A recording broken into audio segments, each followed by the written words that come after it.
Oke teman-teman, cara memperbaiki baut askrek ya, askrek motor beat.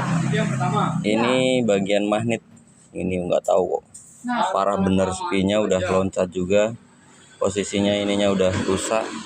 Jadi cara sementara ini teman-teman bisa menggunakan ukuran M10 ya. Ini udah dikenyangin, udah M10 1,5, jadi dideratin ke sini. Ini M10 1,5. Oke, ini dideratin ke sini teman-teman.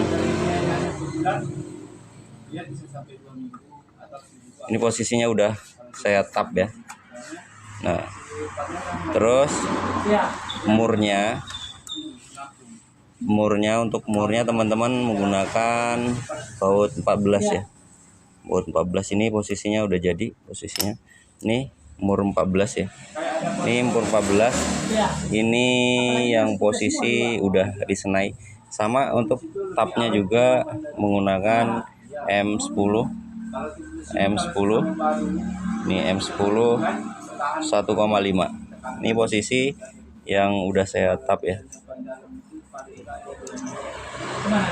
Ini posisi yang udah ditap. Tapi kalau misalkan posisi kayak gini, ban gundul kita belum ada. Ini posisi yang udah ditap ya. Nih posisi yang udah ditap. Kalau yang belum ditap ini sama umur 14 juga. Ini sama umur 14 juga. Seperti ini. Tapi ini nggak masuk karena ini 1,25. Ini 1,5 ya. Nah, ini masih seret, jadi dipaksain aja. Masih dipaksain aja. Nah, nanti yang ini bisa ya. Nah, posisinya nanti bisa. Ini lumayan kuat ya, ini untuk ngakalinnya. Jadi jangan dipaksain aja, kita senai dulu. Takutnya kebanyakan mur 14 ini dipaksain aja di sini, nggak disenai dulu. Ini posisinya juga udah bekas di gerenda ya. Nah, seperti ini. Nah, seperti ini. Oke.